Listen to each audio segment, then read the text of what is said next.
கங்கா வந்து தொடர்ந்து அவமானப்படுத்துறதால தாங்க முடியாமல் வந்து கஷ்டப்படுறாரு நம்ம குமரன்.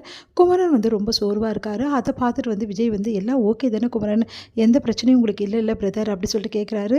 உடனே வந்து குமரனை வந்து அப்படியே வந்து விஜயை பார்த்துட்டு உடனே தாங்க முடியாமல் அப்படியே கட்டி பிடிச்சிட்டு அழறாரு. ஒரு நிமிஷம் வந்து ஒன்றுமே புரியல விஜய்க்கு. என்னாச்சு குமரன் உங்களுக்கு, சொல்லுங்கள் பிரதர் உங்களுக்கு என்ன ஆச்சு அப்படின்னு சொல்லிட்டு கேட்குறாரு.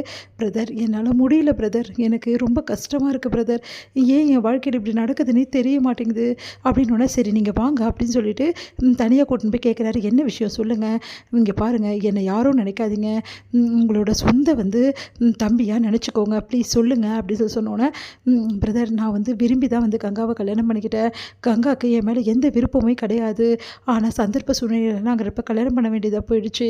ஆனால் அந்த நிமிஷத்துலேருந்து இப்போ வரைக்கும் சரி கங்கா வந்து என்னை வந்து வேண்டாம் வெறுப்பாக தான் அவங்க கூட வாழ்ந்துட்டுருக்க மாதிரி தோணுது. ஏன் அப்படிலாம் சொல்கிறீங்க, அவங்க மேலே பாசமாக தானே இருக்காங்க, பாசமாக இருக்காங்க, அன்பாக இருக்காங்க, எல்லாம் தான் ஓகே. ஆனால் இருந்தாலும் அவள் நிறைவாக இல்லையே, அவள் மனசில் நிறைவே சுத்தமாக கிடையாது. நிறைவான வாழ்க்கையை, அவள் விருப்பப்பட்ட வாழ்க்கையை என்னால் தர முடியலையே பிரதர். அவள் சந்தோஷமாக வாழணும், பெரிய வந்து ஆடம்பரமாக வாழணும், வசதியோடு வாழணும்னு நினச்ச பொண்ணு என்ன கல்யாணம் பண்ணிக்கிறதால வந்து ரொம்ப கஷ்டப்பட்டுட்ருக்கா. அதனால் அவளால் அந்த விரக்தியிலேருந்து வெளியே வர முடியல. அதுதான் அவள் கோவமாக எல்லாருக்கிட்டையும் காட்டுறா.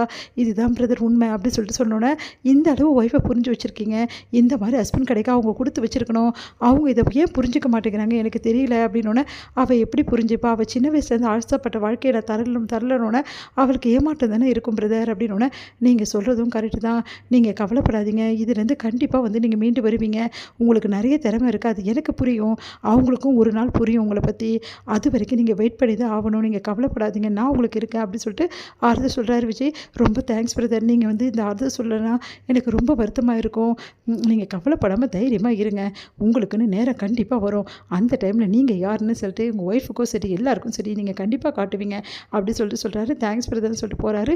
இதெல்லாம் நினச்சி விஜய் ரொம்ப மனசு கஷ்டப்படுறாரு. என்ன இது பாவம் குழந்தை மாதிரி எப்படி அழுதுட்டாரு அப்படின்னு சொல்லிட்டு மனசு கஷ்டப்பட்டு இருக்காரு.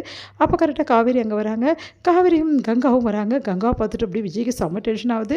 உடனே வந்து காவேரி கிட்ட வா காவேரி அப்படின்னு சொல்லிட்டு சொல்கிறாரு. உடனே வந்து என்னங்க நான் இங்கே தான் இருக்கேன், வா காவேரின்றீங்க, ரூமுக்கு வா காவேரி, உங்ககிட்ட ஒரு முக்கியமான விஷயத்தை பற்றி பேசணும் அப்படின்றாரு. வேணும்னே வந்து கங்கா பார்க்கணுன்றதுக்காகவே ரொம்ப முக்கியமான விஷயம், இதை யாருக்கிட்டே சொல்லக்கூடாது, ரொம்ப ரகசியம் அப்படின்ற மாதிரி சொல்கிறாரு. அதை கேட்டு என்ன ரகசியமாக இருக்கும் அப்படின்னு சொல்லிட்டு கங்காவும் யோசிக்கிறாங்க. நீ வா காவேரி அப்படின்னு சொல்லிட்டு உள்ளே கூட்டின்னு போகிறாரு. இருங்க ரூமை அதெல்லாம் ஒன்றும் தேவையில்லை வா அப்படின்னு சொல்லிட்டு ரூமை திறந்து வச்சு பேசுகிறாங்க. அப்போ வந்து கங்கா வந்து என்னவா இருக்கும் அப்படின்னு சொல்லிட்டு விட்டு கேட்குறாங்க.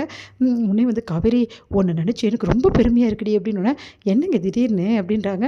ஆமாம் காவேரி உன்னை மாதிரி யார் இருப்பா சொல்லு, நீ என்னை நல்லா புரிஞ்சு வச்சுருக்க, என் மனசு நோகாமல் நடந்துக்கிற, ஏன் என்கிட்ட இப்போ காசு பணம் எதுவுமே இல்லை, சொத்து கூட இல்லை, ஆனால் இருந்தாலும் அதெல்லாம் தேவையில்லை, நீங்கள் தான் எனக்கு முக்கியம்னு நினைக்கிறேன். ஆனால் எல்லோரும் இப்படியா இருக்காங்க, முதல்ல பணம் தான் வேணும்னு நினைக்கிறாங்க, அன்பான கணவன் வந்து கிடைக்கிறது எவ்வளோ பெரிய விஷயம், ஆனால் நிறைய பேருக்கு புரியவே மாட்டேங்குது அப்படின்னு கங்கா அப்படி கோவமாக நிற்கிறாங்க. உடனே இதை சொல்ல கூப்பிட்டீங்க, ஆமாம் காவேரி பின்ன உன்னை பற்றி யாருக்கும் எதுவும் தெரியாதுல்ல, எனக்கு தான் தெரியும் அப்படின்றாங்க. என்னங்க நீங்கள் திடீர்னு வந்து இப்படிலாம் பேசுகிறீங்க, அதெல்லாம் அப்படி தான் காவேரி அப்படின்றாரு.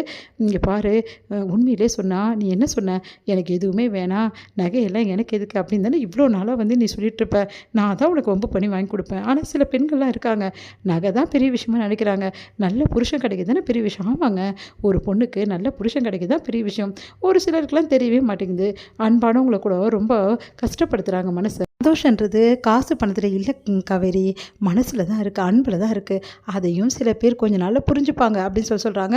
அதை கேட்டு கங்கா செம்மையாக டென்ஷன் ஆகி, இது என்னமோ காவேரிக்கு சொன்ன மாதிரியே எனக்கு சொன்ன மாதிரி தானே இருக்குது அப்படின்னு சொல்லிட்டு டென்ஷன் ஆகுது போகிறாங்க. கங்கா என்னங்க ஆச்சு திடீர்னு சம்மந்தம் எல்லாம் பேசுகிறீங்க அப்படின்னோடனே, உங்கள் அக்காக்காக தான் பேசிகிட்டு இருக்கேன். என்னது அக்காக்காகவா அப்படின்னு. ஆமாம் பாவம் குமரன் எவ்வளோ கஷ்டப்பட்டார் தெரியுமா இன்றைக்கி மனசு, உன் அக்கா ரொம்ப காயப்படுத்துகிறா அவரை, எனக்கே ரொம்ப கஷ்டமாக தாங்க இருக்குது, அக்கா பேசுறதுல விடுக்குன்னு பேசிடுறாங்க, என்னாலே தாங்க முடியல, மாமா பாவம் தானேங்க, அதுதான் காவேரி நான் இந்த விஷயத்த சொன்னேன். சரி என்கிட்ட சொன்னேன், உங்கள் அக்காவுக்கு எப்படி தெரியும், இவ்வளோ நேரம் உங்கள் அக்கா இங்கே தான் விட்டு கேட்டுருந்துருக்காங்க அப்படின்னு அதிர்ச்சி அடைகிறாங்க காவேரி.